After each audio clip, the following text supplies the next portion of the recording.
In 2021, Cornell University sent out a pretty scary report to vets, and it seems that the foods that we're feeding our dogs are causing liver damage and at an alarming rate. Now, despite this, vets aren't really talking about it, and I think they should be. So let's take a look at how AAFCO and pet food makers allowed this problem to happen and how you can protect your dog. And please watch until the end because I have an important favor to ask of you. But before we get started, make sure you subscribe so you don't miss out on any new videos. So copper is an essential trace mineral, which means that your dog can't make it and needs to get it in his diet.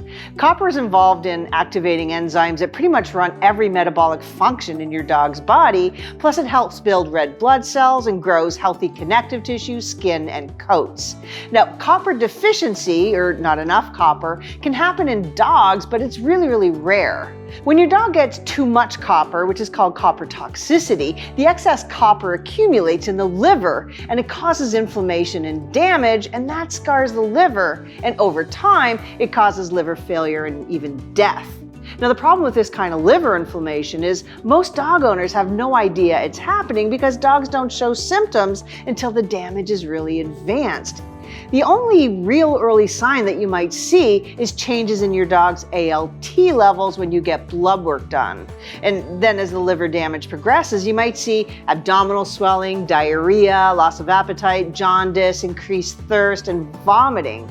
But by that time, the damage is fairly serious. So liver disease is often this hidden disease that you don't notice until it's very often too late. Now, back in 1929, researchers looked at how much copper was stored in the dog's liver, and on average, they found about 10 micrograms per gram. In 1982, they looked again, and this time, the average was a massive 200 micrograms per gram. And then in 1995, when they looked again, it was up to 453 micrograms per gram. So the amount of copper in dogs' liver is rising with time, and it more than doubled in just 13 years. Now, a more recent study compared feral dogs to dogs raised in a laboratory eating commercial food, and they found that the healthy-looking lab dogs averaged 472 micrograms per gram, while the feral dogs had just 152. So the lab dogs had 3 times more. So a big proportion of dogs today are walking around with livers that are similar to alcoholics. So why the really big and really dangerous jump? Well, researchers looked into it and they found that the rise in copper levels wasn't linked to breed-specific disease, but it was linked to how much copper was in the diet. So clearly, there's way too much copper in commercial dog foods. So question is, how big a problem is this for the dogs eating it? Well, one of the authors of the Cornell study found that 58% of liver biopsies had inflammatory liver disease and more than 400 micrograms per gram copper concentration. So it could be that more than half of dogs are affected by excess copper, and the problem is on the rise. So what the heck is going on with dog food?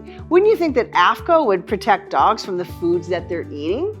Well, AAFCO, or the Association of American Feed Control Officials, they set nutrient guidelines for pet food manufacturers.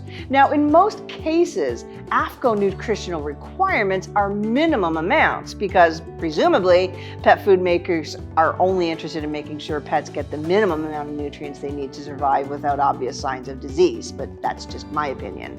There are no optimal levels for AAFCO, just minimal and occasionally maximum levels for a handful of nutrients. But there isn't a maximum allowable amount for copper. Now, the minimum requirement for adult dogs is 7.3 milligrams per kilogram, but dog food makers are free to put as much copper in the food as they want, as long as they meet that minimum. But the question is, why are pet food makers putting so much copper in their food? And why is there more and more every year? Well, first of all, there's not much real nutrition in pet foods. And by that, I mean that most pet foods are heated 4 separate times and also extruded, and then they sit in bags on shelves for months or years. So a lot of nutrients are lost in the processing of foods, and cooking foods can destroy about 40% of the copper as well as other nutrients. So what pet food makers do is they add something called a premix, and this is a bag of vitamins and minerals that they would buy, usually from from China that contains all of the lab-made vitamins and minerals that are meant to replace all of the whole food nutrition that's been cooked and extruded out of your dog's food. And remember, a lot of the ingredients in kibble are heated 4 separate times, so the losses can be pretty big. These vitamin and mineral mixes are called premixes for a reason. Pet food makers just buy a bag of a particular mix of several vitamins and minerals, and they just plunk it in the food. And because very few of these nutrients have AAFCO maximum amounts, they can put as much as they want on the food. And this artificially makes the food look more nutritious. And this is why most dog foods have more chemical names on the label than food names. It's the premix that's keeping your dog alive, or at least that's my opinion. So these somewhat unscientific premixes are a definite problem, but that's not the only problem.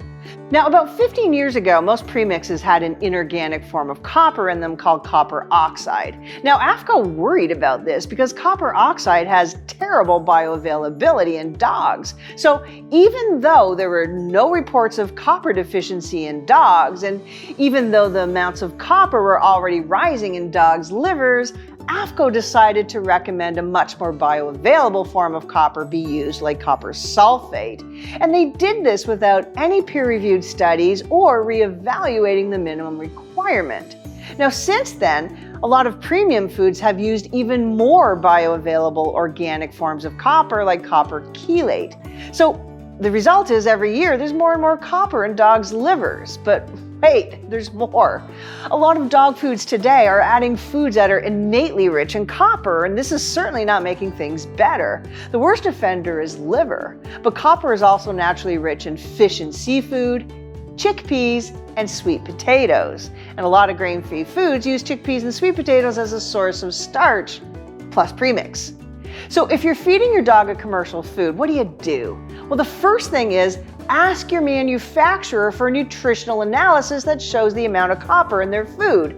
They will very rarely have it on the bag or their website, so you have to call or email them. Now, if they don't give it to you, then just find another food.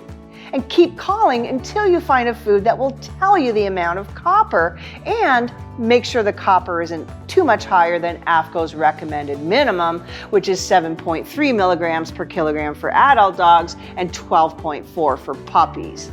Now, there are some dog foods that are low in copper, but they're often low in protein too, and that's not a great idea for most healthy dogs.